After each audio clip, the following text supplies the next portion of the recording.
आपके साथ मैं हूं चित्रा त्रिपाठी। बड़ी खबर से करेंगे शुरुआत। बीजेपी को आज नया बिग बॉस मिलने वाला है।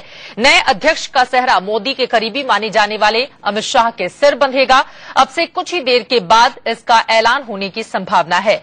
आज बीजेपी मुख्यालय पर संसदीय बोर्ड की बैठक है। बैठक के बाद करीब 12:30 बजे राजनाथ सिंह बाकायदा एक प्रेस कॉन्फ्रेंस करेंगे, जिसमें राजनाथ सिंह नए अध्यक्ष के तौर पर अमित शाह के नाम का ऐलान करेंगे।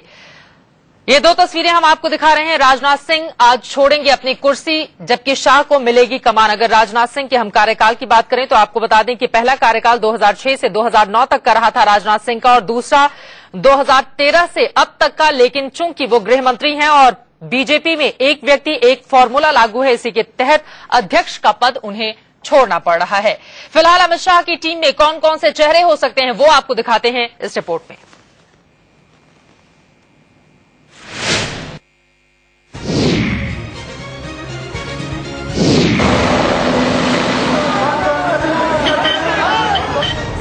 उत्तर प्रदेश के रास्ते नरेंद्र मोदी को दिल्ली के सिंहासन पर बिठाने वाले अमित शाह खुद अब बीजेपी के शहंशाह बन गए। संघ की हरी झंडी के बाद अमित शाह को देश की सत्ता पर काबिज होने वाली सबसे बड़ी पार्टी की कमान सौंप दी गई। अमित शाह को जिम्मेदारी ऐसे वक्त मिली है जब उनके मेंटर मोदी पीएम पद पर आसीन हैं। जाहिर है मोदी और अमित शाह की ये जोड़ी देश को और बीजेपी के भविष्य को एक नए मुकाम पर ले जाने को तैयार है। अमित शाह के सिंहासन पर आसीन होते ही इस बात की अटकलें लगने लगी कि आखिर अमित शाह के टीम में संघ का कितना दखल होगा। इंडिया न्यूज को सूत्रों से मिली जानकारी के मुताबिक अमित शाह की टीम में जो लोग शामिल होंगे उनमें पहला नाम राम माधव का।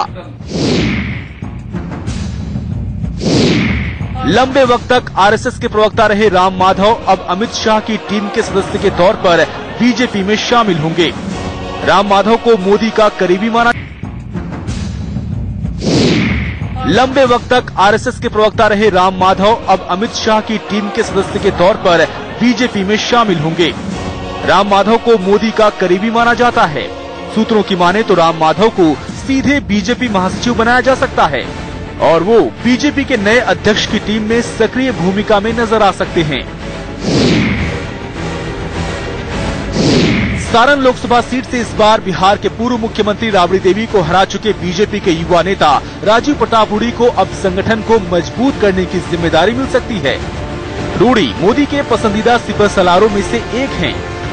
अटल बिहारी वाजपेयी की सरकार में मंत्री रह चुके रूडी भारतीय जनता युवा मोर्चा के राष्ट्रीय उपाध्यक्ष का पद संभाल चुके हैं। बड़ा मुस्लिम चेहरा माने जाने वाले बीजेपी प्रवक्ता शहनवाज हुसैन के भी अमित शाह के टीम के हिस्सा होने की संभावना है।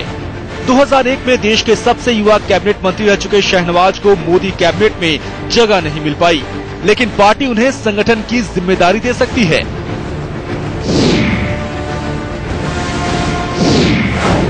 बीजेपी महिला मोर्चा की राष्ट्रीय अध्यक्ष सरोज पांडे कुशल तेज तर्रार नेत्री के साथ साथ कुशल संगठन करता रही हैं। पिछली लोकसभा में छत्तीसगढ़ के दुर्ग से सांसद रही सरोज पांडे हालांकि इस बार चुनाव हार गई, लेकिन पार्टी अमित शाह की टीम में सरोज को शामिल कर नई जिम्मेदारी दे सकती है।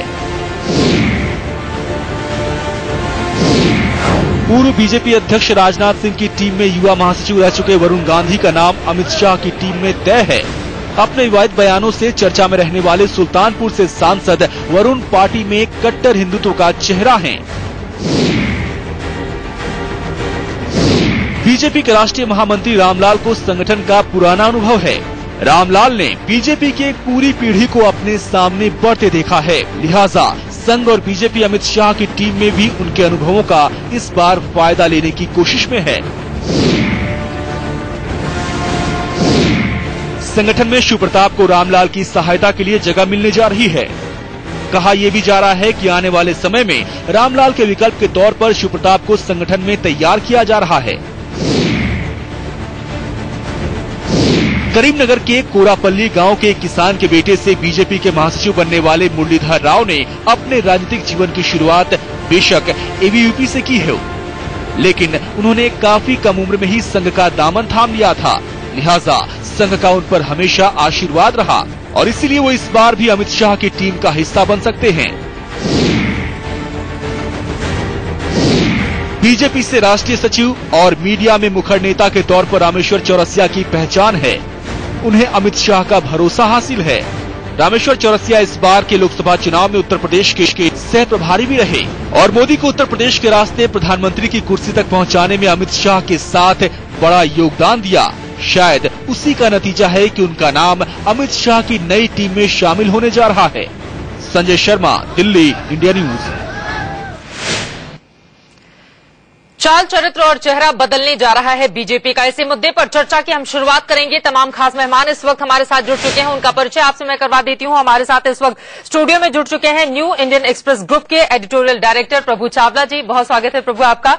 इसके अलावा हमारे साथ दोपहर सामना के एडिटर प्रेम शुक्ला जी मुंबई से जुड़े हुए हैं। तमाम और भी खास मेहमान जुड़ेंगे। मुंबई से हमारे साथ कुछ ही देर में होंगे शाना एनसी, बीजेपी के नेता, शोभा ओझा स्पोक्सपर्सन कांग्रेस पार्टी के दिल्ली से हमारे साथ मौजूद होंगी। उनके अलावा सीपीआई के लीडर अतुल अंजान भी हमारे साथ जुड़ेंगे। फिलहाल हम सीधे रुख करेंगे बीजेपी मुख्यालय का, जहां से यतेंद्र शर्मा हमारे साथ जुड़ चुके हैं, हमारे सहयोगी। यतेंद्र, फिलहाल किस तरह की चहल पहल दिखाई दे रही है और बैठक कितने बजे शुरू होगी? चित्रा, उसको अपने प्रोटेक्शन में ले लिया है और सभी केवल जो कर्मचारी हैं जिनको पास वो कुछ ऑडियो में दिक्कत आ रही है। दोबारा यतेंद्र आपका हम रुख करेंगे। हम देख पा रहे हैं कि इस वक्त चहल पहल वहां पर काफी ज्यादा बढ़ भी चुकी है, क्योंकि ठीक 12 बजे का वक्त दिया गया है तमाम कार्यकर्ताओं को जो बीजेपी मुख्यालय पहुंचे और वहां पर पूरी तैयारियां हो चुकी हैं जश्न मनाने की। हम दोबारा रुख करेंगे, लेकिन उसके पहले प्रभु आपसे हम जानना चाहेंगे नीति और रणनीति अब कैसी रहेगी बीजेपी की 12:30 बजे के बाद, जब अमित शाह के नाम का ऐलान हो जाएगा? अमित शाह जैसे अध्यक्ष अभी घोषणा हो जाएगी, अभी तो उनके सामने टारगेट बड़ा, मिशन बड़ा क्लियर है कि जो 3 असेंबली इलेक्शन होने जा रहे हैं उसको किस प्रकार जीतना है। उन तीनों प्रदेशों के अंदर, चाहे वो आप हरियाणा की सरकार ले लीजिए, आप महाराष्ट्र की सरकार ले लीजिए और दिल्ली की सरकार, अगर वहां पर चुनाव होता है, तीनों की तीनों बीजेपी के हाथ में नहीं थी। तो अमित शाह का पहला टारगेट होगा कि इन तीनों के मिशन जो है, मिशन 3 उनको बोलते हैं, कि मिशन 3 में जीत हासिल करके एक बार फिर दिखा देना कि अमित शाह जो है उनके हाथ में एक जादू की छड़ी है जिससे वो हार को जीत में बदल सकते हैं। सबसे बड़ी चुनावी उनके सामने जो चैलेंज है वो ये है कि इन 3 प्रदेशों के अंदर बीजेपी का वर्चस्व कैसे स्थापित किया जाए। और सबसे बड़ा चैलेंज उनका होगा महाराष्ट्र के अंदर कि दोबारा से वो अपने अलायंस के साथ चल सकते हैं। वहां झगड़ा भी बहुत हो रहा है शिवसेना और बीजेपी के अंदर। अमित शाह को वहां देखना होगा कि उस एलआई को रखना है, क्या दूसरे एलआई को खड़ा करना है। तो अभी जो संभावना ये लगती है कि अमित शाह को इसलिए रखा गया है क्योंकि वो तीनों प्रदेशों के अंदर संगठन की दृष्टि से इतने मजबूत हैं कि उनको तीनों प्रदेशों के अंदर बीजेपी को जीत दिलानी है। कार्यकर्ताओं की नब्ज को समझते हैं अमित शाह और इसी वजह से उनकी पकड़ भी है। अब पार्टी पर पूरी तरह से पकड़ होगी। लेकिन यहाँ पर प्रेम शुक्ला जी, आपसे ये सवाल है, महाराष्ट्र में बीजेपी शिवसेना में तो आपस में ही झगड़ा हो रहा है, मोदी की लहर नहीं है, आपके नेता ही बार बार ये कह रहे हैं, अमित शाह से कैसे निपटेंगे आप लोग? और वहां पर तो अपनी बड़ी भूमिका में अब बीजेपी दिखाई देगी।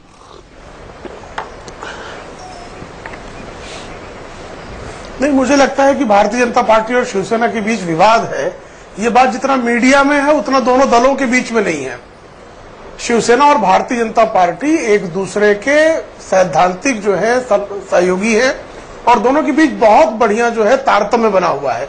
दोनों दलों के बीच ये बहुत स्वाभाविक बात है कि हर दल जो है अपने राजनीतिक विस्तार की कामना करता है, लेकिन इस राजनीतिक विस्तार के कामना के साथ साथ एक दूसरे के साथ समन्वय की भूमिका में किसी प्रकार की समस्या नहीं है। अभी भारतीय जनता पार्टी का जो है वो राज्य स्तरीय कार्यकारिणी की बैठक हुई थी। संजय राउत ने ही कहा है नरेंद्र मोदी की लहर नहीं है, केंद्र में अलग स्थिति है, राज्य में अलग स्थिति है। जी, प्रश्न तो नहीं, मैं आपका जवाब दूंगा। मैं बता रहा हूँ, राज्य कार्यकारिणी की बैठक हुई, उसमें सिर्फ एक भारतीय जनता पार्टी के नेता ने कहा कि हमको अकेले लड़ना चाहिए। भारतीय जनता पार्टी के सारे कार्यकर्ताओं ने उसको डांट कर चुप करा दिया और देवेंद्र फडणवीस जी ने जो है, जो प्रदेश अध्यक्ष हैं, उन्होंने कहा नहीं, हमारा सैद्धांतिक गठबंधन है, हम कभी एक दूसरे से अलग नहीं होंगे। अब संजय राउत जी जो बात कर रहे हैं उसको भी समझ लीजिए। संजय राउत जी कह रहे हैं कि सिर्फ मोदी लहर के भरोसे आप यदि अपने आप को गफलत में रखेंगे तो आपको जो है धोखा हो सकता है। ये बात अकेले संजय राउत नहीं कह रहे हैं, ये देवेंद्र फडणवीस के भी बयान में बात आई है और आदरणीय उद्धव ठाकरे जी ने भी शिवसेना के शिविर में ये कहा कि जो लोकसभा के चुनाव थे उस चुनाव का जो पूरा गणित था वो अलग था, विधानसभा के चुनाव के गणित अलग होंगे। लोकसभा चुनाव में मोदी लहर नहीं होगी, लेकिन विधानसभा चुनाव में हमको राज्य के मुख्यमंत्री के नाम पर, राज्य में सुशासन के नाम पर वोट मांगना होगा। इसलिए हमको इसको लोकसभा चुनाव की तरह सिर्फ उसके भरोसे वो जो परिणाम आए हैं उस पर बैठना उचित नहीं है। और ये सारे जो भारतीय जनता पार्टी के भी नेता इस बात को मानते हैं और शिवसेना भी इस बात को मानती है। मोदी जी की लहर को कोई इंकार कर दे रहा है, वो लोग मोदी जी की लहर जो लोकसभा में थी वही विधानसभा में रिपीट होगी, ये सोचकर घर बैठना ठीक नहीं होगा। लेकिन संजय राउत ने तो साफ साफ ये कहा था कि दरअसल कोई लहर नहीं है और यहाँ पर स्थिति दूसरी है। अपने आप को बड़े भाई की भूमिका में दरअसल शिवसेना रखना चाहती है और बीजेपी को छोटा बनाना चाहती है महाराष्ट्र में। मैं आऊंगी इस सवाल के साथ आपके पास, लेकिन शाहना एनसी भी इस वक्त हमारे साथ बीजेपी के नेता जुड़ चुकी है। शाहना, आपसे मेरा ये सवाल है, अब जब सरकार में नरेंद्र मोदी और संगठन में अमित शाह होंगे, कितनी मजबूत रहेगी बीजेपी आगे? अब लक्ष्य क्या होगा उसका पहला? मुझे लगता है कि पार्टी के बारे में, जो संगठन के बारे में कोई भी प्रश्न उठता है तो वहां एक काबिल नेता जिसके पास ना सिर्फ नेतृत्व है लेकिन सबको एक साथ लेके जाने की क्षमता। और मैं मानती हूं कि अमित शाह संगठन में इतना उन्होंने काम किया है, संघ के साथ वो उनके बचपन से जुड़े हैं और मैं मानती हूं कि जो श्रेय उन्होंने हमें दिया है उत्तर प्रदेश में वो ना सिर्फ प्रशंसाजनक है लेकिन ऐतिहासिक है। हम उम्मीद करते हैं कि उनके नेतृत्व में जितने भी विधानसभा के इलेक्शंस हैं वो भी जीत पाएं, संगठन ज्यादा मजबूत हो ताकि भारतीय जनता पार्टी की जो ताकत है, हर कार्यकर्ता की जो क्षमता है वो लोगों तक पहुंच पाए। जहां तक सवाल है मोदी जी का, मुझे लगता है कि उन्होंने तो कर दिखाया है तो कोई प्रश्न चिन्ह नहीं उठता है। जहां तक संगठन की बात है, भारतीय जनता पार्टी की खूबी ये है कि लाखों करोड़ों कार्यकर्ता जो जमीनी स्तर पे काम करते हैं और जो अच्छा काम करते हैं वो आज देश में सभी को देखने मिला है। हम उम्मीद करते हैं कि ये नेतृत्व में और अमित शाह के नेतृत्व में जो बिल्कुल दबंग है, वो एक युवा नेता है और जिस ढंग से उन्होंने लोगों को एक साथ लिया है, मैं मानती हूं कि पार्टी हर एक कामयाबी हासिल कर पाएगी। हर एक कामयाबी हासिल कर पाएगी। थोड़ी देर के बाद अमित शाह के नाम का ऐलान होने के साथ ही 13वें बीजेपी के अध्यक्ष बन जाएंगे अमित शाह। लेकिन प्रभु, बार बार विपक्ष की ओर से ये कहा जा रहा है कि काट की हांडी बार बार नहीं चढ़ती है। यूपी में भले ही उन्होंने 80 में से 73 सीटें दिला दी हो एनडीए को, लेकिन बाकी देश में आसान नहीं रहेगा अमित शाह के सामने। नहीं, ऐसी बात नहीं है क्योंकि सारे देश के अंदर पहली बार वो इतिहास बना है। मैं तो ये कहूंगा कि मुगलों के बाद जब आप देखें 1000 साल पहले जो थी उस तरह की राष्ट्रीय सरकार जो पहली बार बनी है देश के अंदर, ये एक अपने आप में एक हिस्ट्री है। चाहे आप वहां से पहचान डेमोक्रेटिक इंडिया के अंदर देखें तो एक बार पहले राष्ट्रीय लेवल के ऊपर एक ऐसी पार्टी मेजोरिटी लेकर के आई है जो एक व्यक्ति के नेतृत्व के अंदर लेकर के आई है। तो इसलिए आप उस बात से डेमोक्रेटिक राइट्स को आप डिनाई नहीं कर सकते कि मोदी के नेतृत्व में सारे देश के अंदर मोदी का नाम अरुणाचल प्रदेश से लेकर के तिरुवनंतपुरम तक जहा, तो उसको आप इनकार नहीं कर सकते। अगर ये शिवसेना के लोग कह रहे हैं कि मोदी की वेव वहां पर नहीं है, मेरे को थोड़ा लगता है कि ये क्या उद्धव ठाकरे की वेव की वजह से वहां पर जीतेंगे? मेरे को समझ नहीं आया कि उनकी उद्धव ठाकरे ज्यादा पॉपुलर है मोदी से महाराष्ट्र के अंदर। ये लोग आपस में फैसला कर लें कि उद्धव ठाकरे ज्यादा पॉपुलर हैं या मोदी जी ज्यादा पॉपुलर है महाराष्ट्र के अंदर। मेरे को लगता है महाराष्ट्र का चुनाव भी मोदी के नाम से लड़ा जाएगा वहां पर, कि मोदी के नाम पर भी वोट मिलेंगे। अगर वहां पर वोट मिलने हैं बीजेपी को तो उद्धव ठाकरे हो सकता है उनके पास संगठन अच्छा है, उनके कार्यकर्ता अच्छे हैं और सरकार का कुशासन भी वहां पर रहा है। दिल्ली की सरकार के अंदर भी कुशासन था, तो अगर कुशासन कांग्रेस का दिल्ली की सरकार के अंदर था तो उसके लिए मोदी एक अल्टरनेटिव थे। वहां पर भी अल्टरनेटिव होंगे कि उद्धव ठाकरे मुख्यमंत्री के कैंडिडेट हैं कि नहीं, इसके ऊपर पहले फैसला होना चाहिए। वहां पर मुख्यमंत्री कौन होगा, बीजेपी का होगा, शिवसेना होगा। तो अमित शाह का काम ये होगा वहां पर चैलेंज कि सबको लेकर के चलना है, कि वहां पर सबके सब लीडर एम्बिशियस है, चाहे बीजेपी के अंदर हो चाहे शिवसेना के अंदर हैं। और मोदी और जो अमित शाह की जो अपनी ऑर्गेनाइजेशनल स्किल्स हैं कि सबको लेकर साथ, जैसे यूपी में करके दिखाया उन्होंने। यूपी में किसी को उम्मीद नहीं थी, मैं भी उनमें से एक था जो ये समझता था कि यूपी के अंदर अमित शाह सक्सेसफुल नहीं हो सके, परंतु उन्होंने वहां पर जितने फैक्शन थे सबको इकट्ठा किया और सबको काम दिया। अगर महाराष्ट्र में भी मॉडल करते हैं तो हो सकता है कि बीजेपी की सीटें शिवसेना से ज्यादा आ जाए। बिल्कुल, उनका टारगेट वही होगा। सीपीआई के नेता हमारे साथ अतुल अंजान भी जुड़ चुके हैं, उनके पास में जाऊं, लेकिन एक छोटा सा जवाब और मैं आपसे चाहूंगी। बीजेपी की तो लोकसभा चुनावों में रणनीति ही यही रही है कि पहले बीजेपी को मजबूत करो, सहयोगी तो खुद ब खुद साथ आ जाएंगे जब बीजेपी मजबूत रहेगी। महाराष्ट्र में भी क्या यही स्थिति देखने को मिलेगी? प्रभु, आपसे। मेरे को लगता है महाराष्ट्र में क्योंकि पहले भी कह चुके हैं वो लोग, बीजेपी कई नेता, लोकल नेता जब बोलते हैं तो उनको कोई ना कोई केंद्रीय नेता उनको इशारा करता है। इस बात में हमेशा कांग्रेस में भी होता है, बीजेपी में होता है, हर पार्टी में होता है कि पहले छोटे नेताओं से पूछकर बात करवा दीजिए, फिर उनको डांट लगा दीजिए, नहीं ये इनका मत है, हमारा मत नहीं है। परंतु कोशिश जैसे एनसीपी में हो रहा है, एनसीपी भी कहती है हमारे को पहले नंबर 1 सीट्स मिलनी चाहिए, सबसे ज्यादा सीटें मिलनी चाहिए और आधी मिलनी चाहिए। मुझे लगता है बीजेपी क्योंकि राष्ट्रीय लेवल पर बहुत अच्छी परफॉर्मेंस रही है और महाराष्ट्र के अंदर रिकॉर्ड टूटा है, 41-42 सीटें मिली जो आज तक भी नहीं हुई। मेरे को लगता है उस स्थिति से अगर असेंबली सेगमेंट भी देखें, बीजेपी के एमएलए शायद ज्यादा असेंबली सेगमेंट में लीड किए हैं शिवसेना के मुकाबले में। ये फिगर शुक्ला जी करेक्ट कर सकते हैं, हो सकता है मैं गलत भी हूं।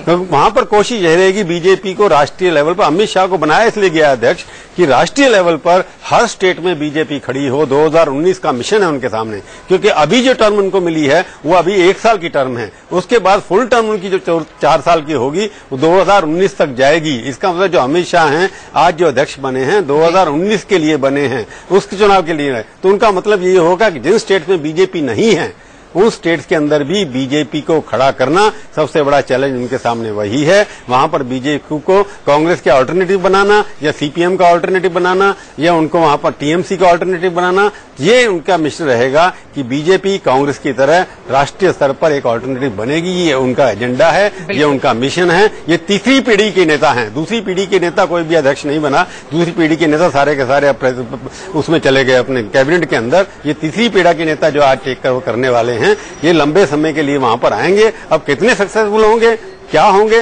ये समय ही बताएगा, ये समय बताएगा। और कुल एनडीए इस वक्त 9 राज्यों में है, तो उसका विस्तार करने की एक बड़ी चुनौती भी अमित शाह के सामने होगी और उसकी असली परीक्षा तो इसी साल होगी जब 4 बड़े राज्यों में होंगे चुनाव। झारखंड को भी अब मिला लें दिल्ली, महाराष्ट्र और हरियाणा के साथ। शोभा ओझा भी इस वक्त हमारे साथ कांग्रेस पार्टी के नेता जुड़ चुके हैं। लेकिन अतुल अंजान जी, उससे पहले आपसे मेरा ये सवाल है, जो मोदी की लहर हमने देखी लोकसभा चुनावों में, उस वक्त हमने देखा लेफ्ट का भी कद काफी छोटा हो गया है। ऐसे में अगर संगठन की जिम्मेदारी पूरे देश भर में अमित शाह को मिल जाती है तो अपने आप को आप लोग कहां खड़ा पाएंगे?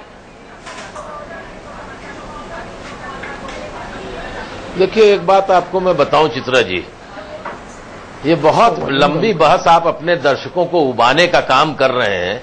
लगातार मोदी 8 महीने से सुनते दर्शक भी ऊब चुके हैं। अब आपको एक नया मिल गया अध्यक्ष। अरे कोई जो भी पार्टी का, मैं सुन रहा था बड़े अंदाज से प्रभु जी को, अरे भाई कोई अध्यक्ष बनेगा किसी पार्टी, 8 महीने से सुनते दर्शक भी ऊब चुके हैं। अब आपको एक नया मिल गया अध्यक्ष। अरे कोई जो भी पार्टी का, मैं सुन रहा था बड़े अंदाज से प्रभु जी को, अरे भाई कोई अध्यक्ष बनेगा किसी पार्टी का तो पार्टी को मजबूत करने के लिए बनाया जाता है, वो उसका विस्तार देने के लिए बताया जाता है। अब वो ये कह रहे हैं देश में पहली राष्ट्रीय सरकार बनी है, आजादी के बाद से कोई राष्ट्रीय सरकार देश में थी नहीं।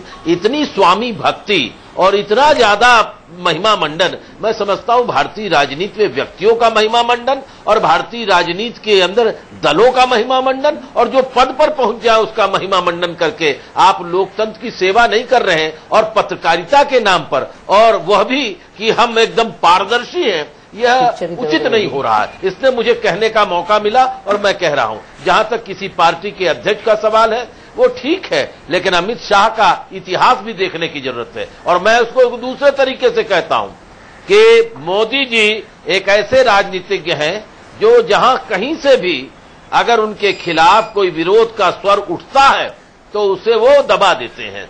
चाहे वो गुजरात में उठा और चाहे भारतीय जनता पार्टी के अंदर उठा, चाहे वो कैंपेन कमेटी के अध्यक्ष की हैसियत से उठा और चाहे प्रधानमंत्री के उम्मीदवार भाजपा से बनाने से उठा। इसलिए जी जिन लोगों ने उनका विरोध किया वो सत्ता में आने के बाद उनको उन्होंने बर्फ की सिल्ली में लगा दिया, कोल्ड स्टोरेज में भेज दिया। आप देख नहीं रहे दयनीय स्थिति श्री आडवाणी जी की, उन्होंने पार्टी को बनाया था। आज क्या कहा जा रहा है, क्योंकि लोग उनके न सुनिए, अगर सुनना हो तो सुनिए। जितना समय आपने दिया है प्रभु चावला जी को उतना दीजिए, नहीं तो मैं लेपल निकालता हूं और आप बाहर जाइए। नहीं, आप नाराज बिल्कुल मत होइए, मैं आपसे कह रहा हूं, सुनिए या सुनने का हिम्मत रखिए। मैं आपसे सीधे, आप रोकिए नहीं, उतना ही समझ दीजिए जितना आप दूसरों को समझ दे रही हैं। देखिए, आप बताइए क्या हुआ आडवाणी जी का हाल। आडवाणी जी के लोग पैर छूते थे ना, उन्होंने पैर छूने का इंतजाम बंद करा दिया मोदी जी ने। जोशी जी को 4 बार घर पर बुलाया, वो किनारे खड़े हैं आउटसाइड में, और अपना सबसे बहुमुखी रूप से उनका हमेशा समर्थन करने वाले आप ले आए अमित शाह जी को। और कोई अध्यक्ष नहीं बना था, और आप अब ये महिमा मंडन के बड़ा उत्तर में 73 सीटें दिला दी, तो इसमें कौन सी बड़ी बात हो गई? लहर जब चलती है तो एक व्यक्ति से सीट मिलती है। अतुल जी, आपने उतना बोल दिया, इतना मैं बोला था, अब आप उतना टाइम हो गया आपका, लहर बनी, जितना मैंने बोला था उतना आपने बोल लिया। अब मेरे को आपका जवाब देने दीजिए। मैं तो आपको प्रभु जी बोल के जा रहा हूँ। नहीं, आप प्रभु जी आपको प्रभु मान करके कह रहा हूँ, आप बोलिए। कई बार होता है ना, बोलिए। लेफ्ट के लोग बड़े डेमोक्रेटिक कहते हैं, पर जब कोई क्रिटिसिज्म होता है तो टॉलरेट नहीं करते। जब मैं मोदी के खिलाफ बोलता था चुनाव से पहले, तब आप लोग बड़ी तारीफ करते थे मेरी महिमा मंडन। अब बोलने दीजिए ना मेरे को, अब मेरे को बोलने दीजिए ना, बोलने तो दीजिए भाई साहब। डेमोक्रेटिक, जब डेमोक्रेसी की बात आती है, लेफ्ट कभी डेमोक्रेटिक रहा नहीं है, वो डिक्टेटोरियल प्रोलेटेरियत के नाम की जो भाषा आपकी आइडियोलॉजी हुई है कि डेमोक्रेसी के नाम पर डिक्टेटोरियल करिए। मेरे को बात करने दीजिए ना, आप जब बोल रहे थे मैंने टोका नहीं आपको कभी, मेरे को बोलने तो दीजिए ना। आपने राष्ट्रवादी, जब मैं कहता हूँ कि राष्ट्रवादी एक सैफरन किस्म की सरकार पहली बार हिंदुस्तान के अंदर बड़ी है जो अपने आप को राष्ट्रवादी कहती है, जो मैं फैक्ट की बात कर रहा हूँ। आपको क्या लगता है कि आप एंटी नेशनल थे क्या? नहीं थे। मैं आपको भी डेमोक्रेटिक पार्टी मारता हूँ, पर एक जो तो 82 नंबर की एक बीजेपी जो कि एक पार्टी थी, वो अपने आप में राष्ट्रवादी धारा लेकर के कहती है हम आए हैं, तो आपको उस फैक्ट को मानना चाहिए। वो कहते हैं हम राष्ट्रवादी पार्टी हैं, तो इसका मतलब क्या है? मैं तो उनकी डेफिनेशन की बात, आप सेक्युलर कहते हैं अपने आप को सेक्युलर पार्टी, वो अपने आप को राष्ट्रवादी पार्टी कहते हैं। तो आपको परेशानी क्या होती है? डेमोक्रेसी के अंदर आप जो जीते हुए सिकंदर है, आप अगर आप वोटर्स की इंसल्ट कर रहे हैं जब आते हैं कि मोदी जी हैं, मोदी जो है वो दिखाई दे जाएंगे, काम नहीं करेंगे, हरा देंगे लोग उनको, जैसे आप लोगों को हरा दिया बिहार के, बंगाल के अंदर या बाकी जगह के अंदर। तो डेमोक्रेटिक प्रोसेस को आप एक्सेप्ट करिए। मोदी की जो विचारधारा उससे आप सहमत नहीं होंगे, मैं भी कई जगह पर सहमत नहीं हो सकता उनके साथ। इसका मतलब ये है कि लोगों ने 31% लोगों ने वोट दिया है, उसको आपको एक्सेप्ट करना चाहिए। महिमा मंडल की क्या बात है? विचारधारा है, हमारे को अपने व्यू रखने का अधिकार है, आपको अगर व्यू रखने का अधिकार है कि मेरे को भी अधिकार है, उसको आप करिए। महिमा मंडल क्या, आप एक तरह की महिमा मंडल करते हैं। कोई आपके बारे में ये आरोप लगाता है कि आप चाइना से बोलते हैं या रशिया से बोलते थे, मैं तो नहीं मानता उस बात को, वो भी महिमा मंडल है आपकी। तो इसलिए आप विचारधारा की बात करिए। मोदी जी क्या करेंगे वो दिखाई दे जाएगा, वो दिखाई दे। अमित शाह क्या करेंगे दिखाई दे जाएगा, उनको सजा मिलेगी जिस काम किए उन्होंने गलत किए। अभी आप डेमोक्रेटिक प्रोसेस को एक्सेप्ट करिए। आज जैसे बीजेपी की गलती थी, वो अपोजिशन में रहते हुए भी नहीं एक्सेप्ट करते थे कि वो अपोजिशन में वो सरकारी समझते थे अपने आप को। आप लोग ये परेशानी भी ये है कि हार गए, मानिए उसको, वेट करिए, उसके ऊपर अटैक करिए। आप अभी से जो भी बोले मोदी के फेवर में, महिमा मंडल हो गया, ये अटैक करना जो है ये डेमोक्रेसी के खिलाफ सबसे बड़ा थ्रेट है। अतुल जी, मैं कोई थ्रेट नहीं मानता और प्रभु जी इस काम में बहुत पहले से लगे हुए हैं, उसको कर रहे हैं। और डेमोक्रेसी हम मानते हैं, आप डेमोक्रेसी नहीं मानते। और राष्ट्रवादी मैंने नहीं कहा उनको, मैंने कहा राष्ट्रीय सरकार आपने कहा है। राष्ट्रीय सरकार आपने राष्ट्रीय विचारधारा की सरकार आपने कहा राष्ट्रीय सरकार बनी है, इससे पहले। और जहां तक और सुन लीजिए, आप तो बहुत आंकड़े, 31% उनको वोट मिला है और 33% वाले बाहर बैठे हैं, तो क्या उनको वोट नहीं मिला? उनको वोट नहीं मिला। मैं मानता हूं भाई, जिसको मिला वोट वो सरकार बनाएगा, जिसका बहुमत है वो सरकार बनाएगा।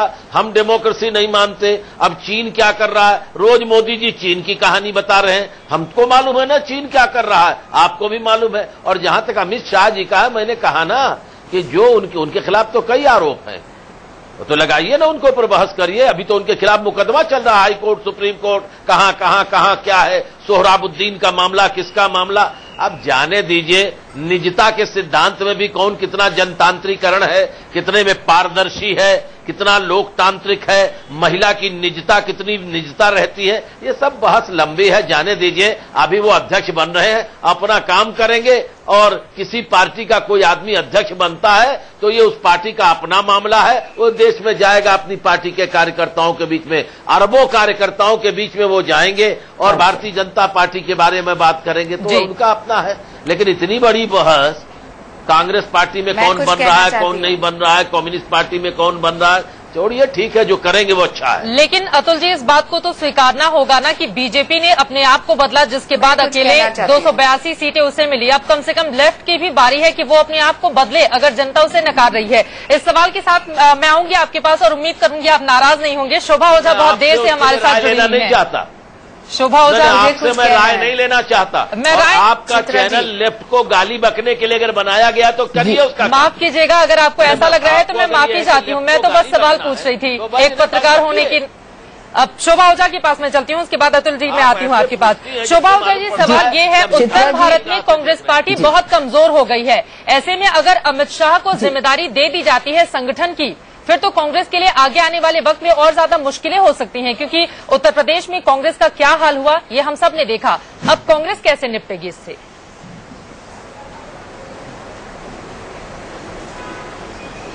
चित्रा जी, जहां तक कांग्रेस का सवाल है, चिंता करने की जरूरत नहीं है। हमारे पास नेतृत्व अच्छा है, हम उभर जाएंगे, हम फिर लड़के वापस आ जाएंगे। पर जहां तक भारतीय जनता पार्टी का सवाल है, जो पार्टी उच्च नैतिक मूल्यों की बात करती थी, जो पार्टी अपने आप को पार्टी विद अ डिफरेंस बताती थी, जो पार्टी चाल चरित्र और चेहरे की बात करती थी, आज उस पार्टी का स्तर इतना गिर गया है कि एक एक्यूज्ड को वो अपना नेता मानने को तैयार हो गई है। केवल सीट की पॉलिटिक्स को लेकर, केवल उस व्यक्ति की जो पोलराइजेशन की क्षमता है, उस व्यक्ति की जो गुंडागिर्दी की क्षमता है, जो आप कहिएगा जब आपका समय आए, अभी मेरा समय चल रहा है, जब आपका समय आप खूब कहिएगा। तो जिस तरह से जो अमित शाह का इतिहास नहीं जानता हो, वो तो सोच सकता है कि अमित शाह बीजेपी को बहुत ऊंचाइयों को छुआएंगे, पर जो अमित शाह का इतिहास जानता है उसको आश्चर्य होता है कि इस तरह से नैतिक मूल्यों का दिवालापन कब से भारतीय जनता पार्टी में हो गया। भारतीय जनता पार्टी की इतनी क्या मजबूरी हो गई कि एक एक्यूज जो कि 2 साल जिसे सुप्रीम कोर्ट ने गुजरात के बाहर रखा हो फेक एनकाउंटर के केस में, एक ऐसा एक्यूज जिसपे तमाम होम मिनिस्टर रहते हुए अरेस्ट हो गए हो, जो 3 महीने जेल में बिता के आए हो, ऐसा व्यक्ति जिसकी नैतिक मूल्यों पर प्रश्न चिन्ह है, ऐसा व्यक्ति जिसपे होम मिनिस्टर के रूप में प्रश्न चिन्ह लगा, ऐसा व्यक्ति जिसको सुप्रीम कोर्ट मानती है देश की कि वो इन्फ्लुएंस कर सकते हैं, इसलिए केस को गुजरात से बॉम्बे ट्रांसफर किया गया। भारतीय जनता पार्टी पर दुख होता है, आरएसएस पे दुख होता है कि आज मजबूरी इनकी देखिए कि ऐसे व्यक्ति को इनको अध्यक्ष के रूप में बनाना पड़ रहा है। शोभा ओझा जी, लेकिन यही बातें उत्तर प्रदेश की जनता को आप लोग समझाने में नाकाम कैसे रहे? डिफरेंस बताती थी। यूपी में सिर्फ 2 सीटें कांग्रेस पार्टी की अगर आई है और इतना खराब प्रदर्शन उसका रहा है। सीधे पोलराइजेशन क्या आप तय कीजिए या जनता तय करेगी? और अमित शाह पर एफआईआर तक दर्ज है पूरे उनके स्पीचेस को लेकर, तो ये साफ तौर पे दिखाता है। देखिए, हमें कोई लेना देना नहीं बीजेपी किसी को बनाए अध्यक्ष, पर आज जो बीजेपी जो बहुत टॉल क्लेम्स करती थी, नैतिक मूल्यों की बात करती थी, आरएसएस अपने आप को बहुत बड़ा नैतिक मूल्यों का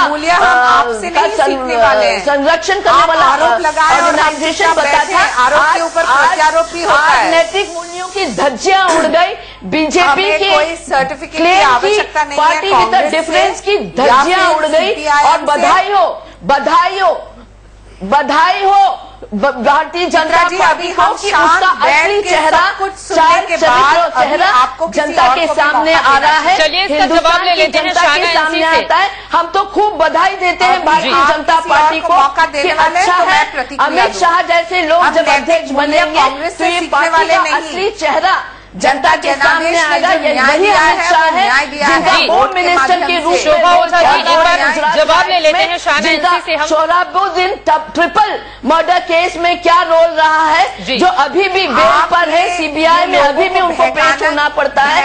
ऐसे एक अपराधी व्यक्ति को भारतीय जनता पार्टी अपने अध्यक्ष बनाती है, वो बधाई के पात्र है भारतीय जनता पार्टी। यही असली चेहरा है भारतीय जनता पार्टी का, चाहे वो कितना ही अपने मौके बदल ले, पर असली चेहरा भारतीय जनता पार्टी का जनता के सामने आ चुका है, देश के सामने आ चुका है। और अमित शाह का चेहरा ही भारतीय जनता पार्टी और आरएसएस का असली चेहरा मामला है। हम तय करेंगे कि हमारे अध्यक्ष कौन है और कौन नहीं। नीचे नहीं, आप किसी को बनाए, कांग्रेस ये किसी को बनाए नहीं, बिल्कुल नहीं। आरोप लगाओ तो आरोप के ऊपर प्रत्यारोप भी होता है। जनता के सामने आपका असली चेहरा आए, और आज की तारीख में आप समझ लीजिए कि तारीख में जनता है जो चेहरा जनता के एक एक करके अगर आप लोग अपनी बातों को रखेंगे तो शायद ज्यादा समझ में आएगा हमें। शाना एक बार जवाब लोगों ने पहचाना है दुनिया को, हिंदुस्तान को जवाब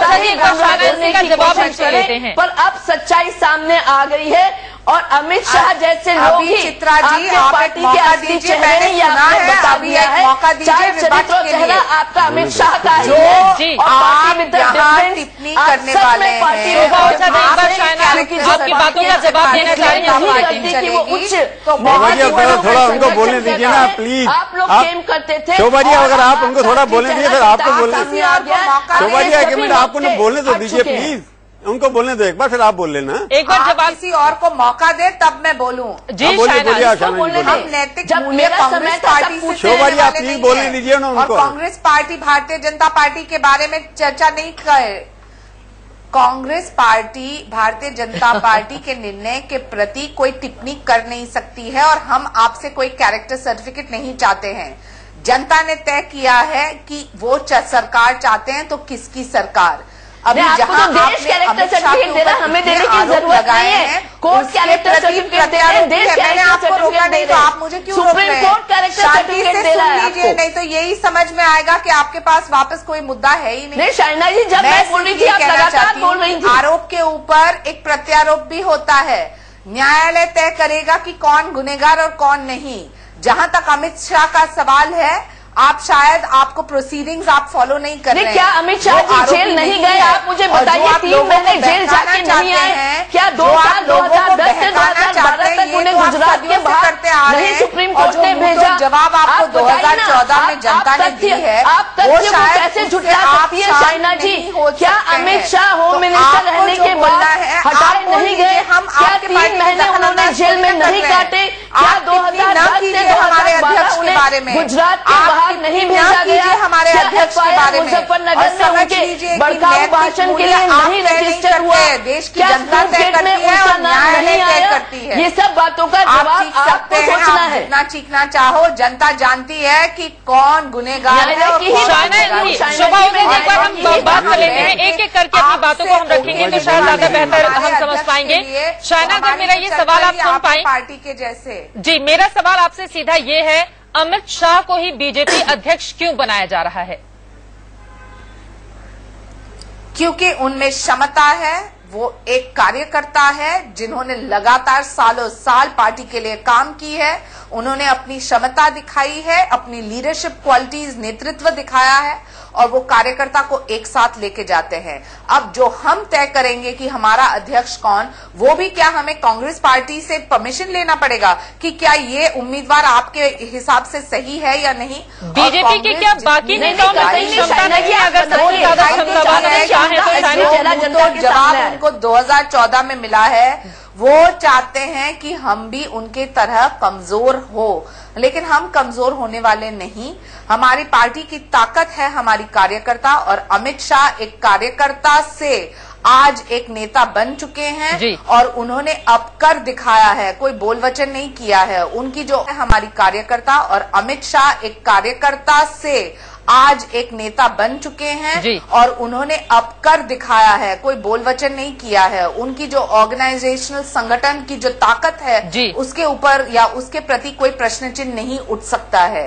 और जहां तक कैरेक्टर सर्टिफिकेट की आवश्यकता है, हम उनसे कांग्रेस पार्टी से तो लेने वाले नहीं। जनता ने तय किया है और न्यायालय तय करेगा कि कौन गुनहगार है और कौन नहीं। कांग्रेस पार्टी का कैरेक्टर सर्टिफिकेट नहीं, ये कोर्ट का कैरेक्टर हाई ग्राउंड जो आप टीवी डिबेट्स पे दिखाते हैं, पहले आपके संगठन को मजबूत कीजिए। आपके राहुल गांधी के प्रति जो प्रश्न चिन्ह उठता है, उनके नेतृत्व के प्रति हमने कुछ नहीं कहा है, तो आप क्यों दखल अंदाज कर रहे हैं हमारे पार्टी में? और आप दोनों के पास आऊंगी, हमारी चर्चा लगातार जारी रहेगी। लेकिन जिस लखनऊ की यानी कि उत्तर प्रदेश की कमान सौंपी गई थी अमित शाह को, वहां पर वो पूरी तरह से सफल रहे, इस बात से इनकार नहीं किया जा सकता है, क्योंकि 80 में से 73 सीटें वहां पर एनडीए को मिली और 71 सीटें तो सिर्फ बीजेपी को। सीधे रुख करेंगे लखनऊ का है, विपिन चौबे इस वक्त मेरे सहयोगी वहां से जुड़ चुके हैं। विपिन, लगातार अमित शाह ने तकरीबन जितनी भी बैठकें की, आप वहां पर जाते रहते थे और मौजूद भी रहते थे।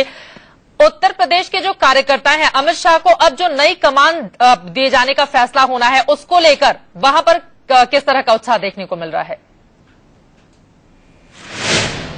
देखिए, अगर हकीकत की बात करें चित्रा, ये सच है कि अमित शाह का ही मैनेजमेंट था जो पूरा चुनाव लड़ा गया, उनके नेतृत्व में लड़ा गया।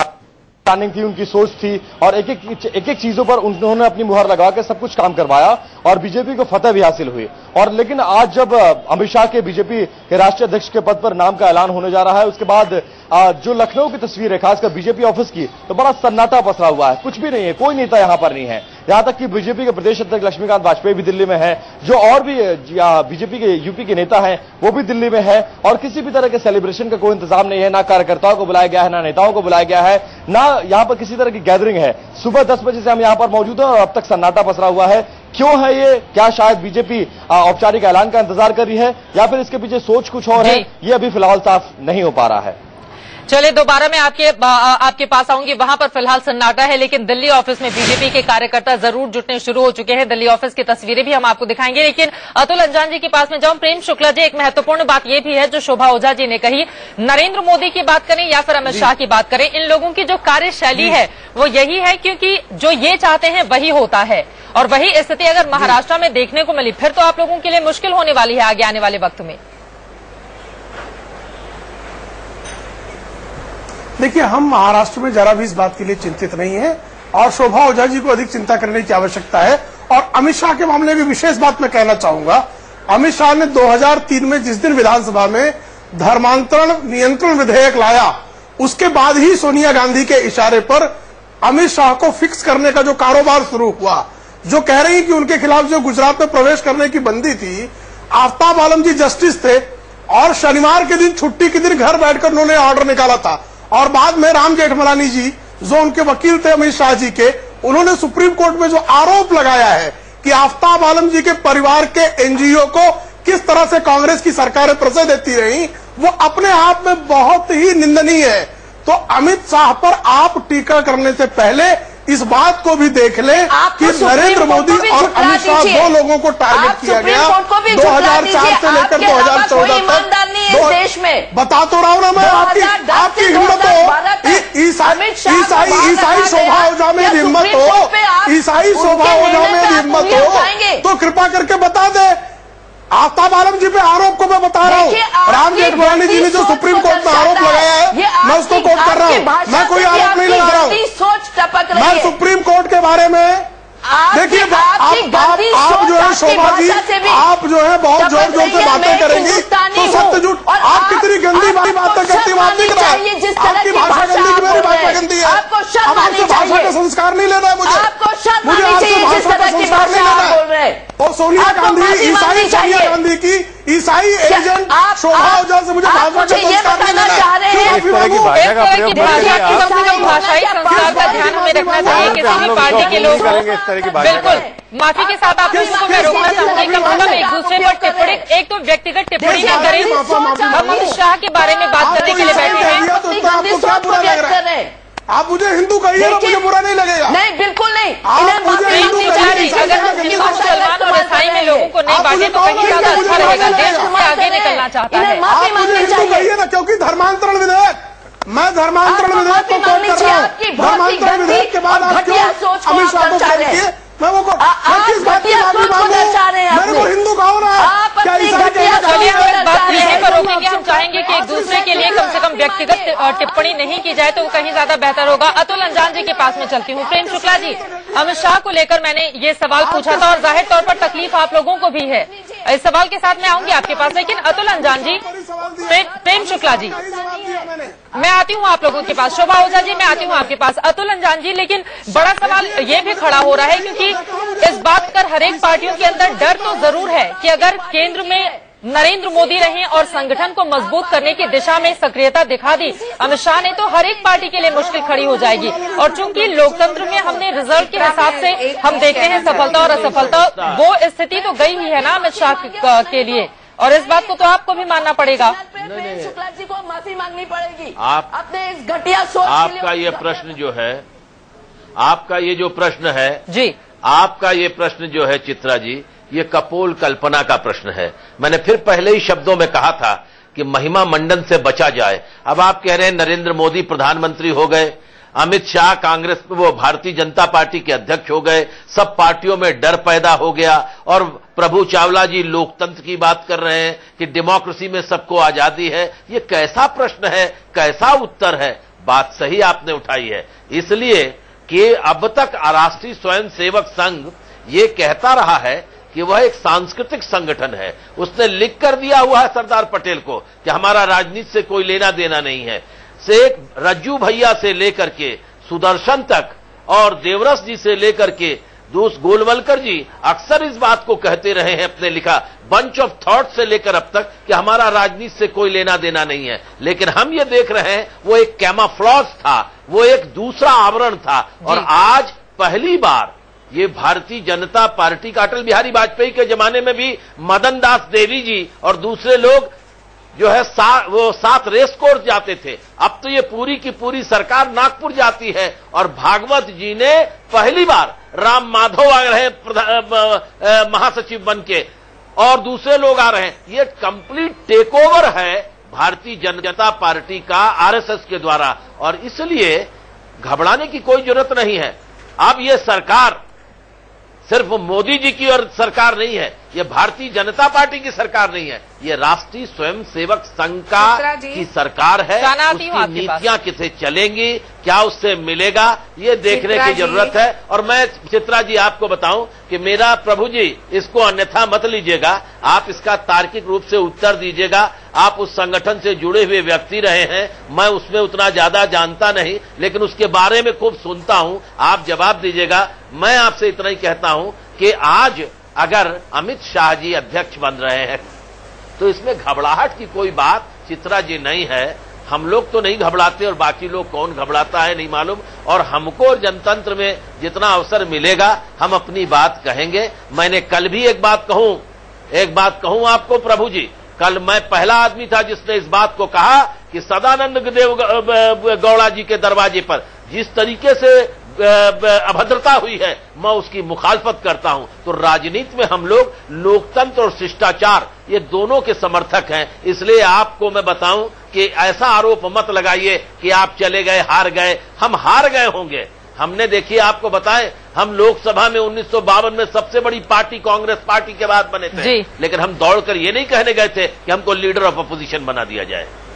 कांग्रेस के ऊपर भी आपने सवाल खड़े कर दिए हैं। चलिए इन तमाम सवालों का जवाब हम लेंगे। प्रभु मैं आऊंगी आपके पास। एक छोटे से ब्रेक के लिए हम रुकेंगे। तमाम मेहमान हमारे साथ बने हुए हैं। बड़ी बहस हमारी लगातार जारी है। नीति और रणनीति क्या बदलेगी अब बीजेपी की, क्योंकि चाल, चरित्र और चेहरा तो बदलने वाला है। एक छोटा सा ब्रेक, होंगी फौरन। एक फॉर्मूले के तहत अध्यक्ष पद छोड़ने जा रहे हैं राजनाथ सिंह, क्योंकि वो गृह मंत्री बन चुके हैं और अपनी जिम्मेदारी अब दे देंगे अमित शाह को। नरेंद्र मोदी के बेहद करीबी। एक तरफ सरकार पर नरेंद्र मोदी की पकड़ तो है ही, संगठन में भी उनकी पकड़ पूरी तरह से मजबूत हो जाएगी। अमित शाह को कमान मिलने के बाद थोड़ी ही देर के बाद इस बात का ऐलान भी कर दिया जाएगा। बड़ी बहस इसी पर हमारी लगातार जारी है और अतुल अंजान जी ने बहुत सारी बातें कही थी, प्रभु उसका जवाब देना चाह रहे थे। प्रभु लेकिन एक और महत्वपूर्ण बात है, वो ये है अब हर तरफ नरेंद्र मोदी की, हालांकि सफलता के बाद उन्हीं की ही चलेगी, लेकिन अब तो संगठन से लेकर सरकार तक जो मोदी चाहेंगे वही होगा। कांग्रेस के अंदर अलग था कि कांग्रेस के अंदर हमेशा कांग्रेस अध्यक्ष प्राइम मिनिस्टर भी रहे हैं शुरू में। सोनिया गांधी के साथ हुआ जो कि उन्होंने प्रधानमंत्री का पद नहीं एक्सेप्ट किया, तो इसलिए वो मनमोहन सिंह जो उनके अपने नॉमिनी थे उनको प्रधानमंत्री। कांग्रेस के अंदर अलग था कि कांग्रेस के अंदर हमेशा कांग्रेस अध्यक्ष प्राइम मिनिस्टर भी रहे हैं शुरू में। सोनिया गांधी के साथ हुआ जो कि उन्होंने प्रधानमंत्री का पद नहीं एक्सेप्ट किया, तो इसलिए वो मनमोहन सिंह जो उनके अपने नॉमिनी थे उनको प्रधानमंत्री बना दिया गया। अब यहाँ पर भी अब एनडीए की सरकार बनी थी तो आपको देखा कि लो प्रोफाइल किस्म के लोग बनते रहे हैं प्रेसिडेंट। वहां पर जना कृष्ण मूर्ति बने, बंगारू लक्ष्मण बने, उसका वेंकैया नायडू बने। अडवाणी और अटल जी के मुकाबले का कोई व्यक्ति पार्टी में था नहीं, इसलिए उन्होंने अपना एक नॉमिनी बना दिया जिसको उन्होंने अध्यक्ष के रूप में।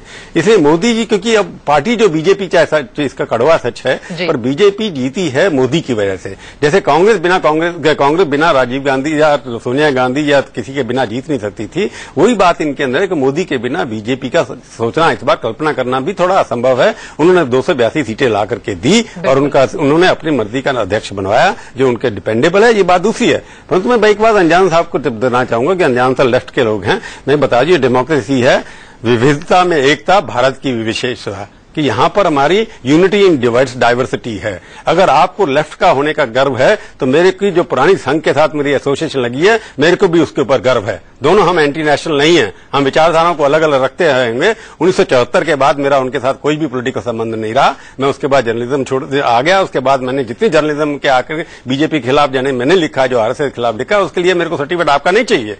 परंतु सवाल है मेरी पत्रकारिता का है, मैंने अपने जो सच देखता हूं उसको बोलता हूं। मेरी कोई जुड़ी हुई विचारधारा के साथ बात नहीं है कि मैं वही बोलूं जो आपको पसंद हो या बीजेपी को पसंद हो। तो जब आप जो कहते हैं कि मैं संघ के साथ रहा हूं, बिल्कुल I am proud of my connection in the past. मेरे को किसी को कांग्रेसी होने में शर्म नहीं है, किसी को लेफ्ट होने की शर्म नहीं है, मेरे को अपने विचारधारा के साथ समझ नहीं है। जो मैं रहा हूं उन कॉलेज के लेवल पर हर व्यक्ति रहता है। आपकी पार्टी में ऐसे कई लोग हैं जो आरएसएस के साथ थे, लेफ्ट के अंदर मेरे साथ दोस्त ऐसे थे, कॉलेज पढ़ाते थे, जो आरएसएस के अंदर प्रचारक थे, वो सीपीएम के कार्यकर्ता बन गए। क्या आप उनके बारे में ऐसा भी बोलेंगे? मैं कई नाम गिरा सकता हूं जैसे लोग हैं। इसलिए आप विचारधारा की बात मत करिए, आप पास्ट को उठा करके डिबेट को डिरेल करने की कोशिश मत करिए। सवाल यह है इस देश के अंदर आरएसएस के बिना बीजेपी की कल्पना वैसी है जैसे गांधी के बिना कांग्रेस की कल्पना है। मैं डिरेल कर रहा हूं, डिरेल आप मेरे को बात पूरी कर दीजिए अपनी, फिर उसके बाद बोलिए आप। आरएसएस के बिना बीजेपी की कल्पना करना ऐसे ही है जैसे गांधी के बिना कांग्रेस की कल्पना करना है। बिना गांधी के कांग्रेस चल नहीं सकती। आरएसएस के लोग शुरू से बीजेपी जनसंघ में आते रहे हैं। आपके लिए जो ट्वीट कर रहे हैं कि राम माधव जा रहे हैं, बात नहीं है, ये हमेशा होता रहा। रामलाल जो अभी आके संगठन मंत्री हैं, वो अभी भी वहां के प्रचारक हैं। 60 प्रचारक आरएसएस के बीजेपी के अंदर ऑफिस बेरर हैं, आज के नहीं है, पिछले 10 साल से हैं।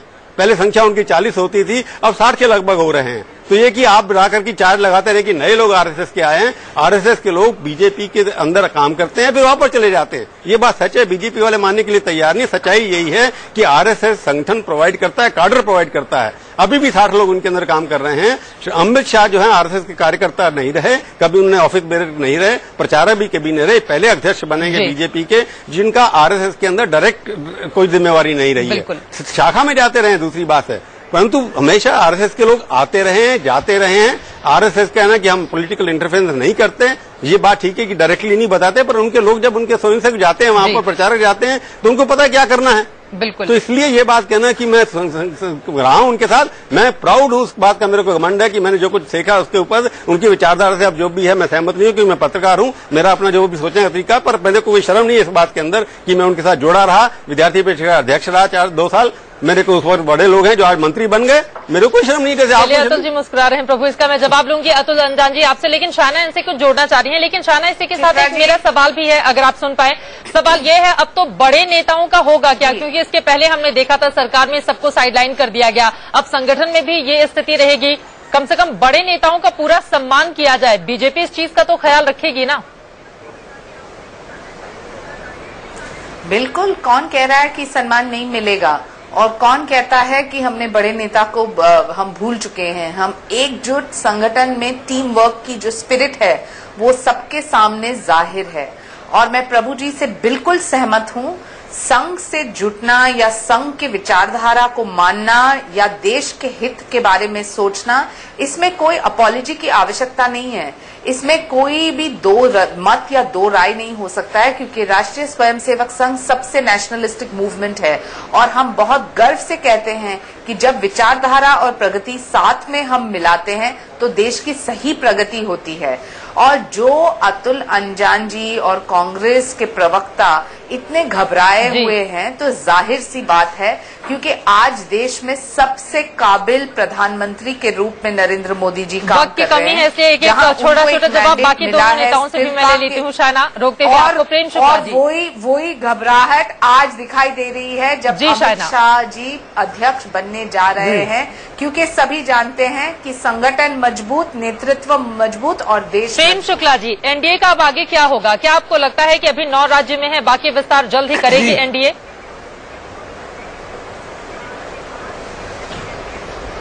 मुझे लगता है कि भारतीय जनता पार्टी अपना विस्तार ज्यादा करने का प्रयास करेगी, क्योंकि भारतीय जनता पार्टी का अध्यक्ष हो रहा है जी, और भारतीय जनता पार्टी अपने वैचारिक सहयोगियों के साथ भी अपना विस्तार करेगी, ऐसा दिखाई दे रहा है। एनडीए का विस्तार करने की जब भारतीय जनता पार्टी राष्ट्रीय स्तर पर लोकसभा में कम उसकी संख्या थी, तब एनडीए के विस्तार की संभावनाएं तलाशी जा रही थी।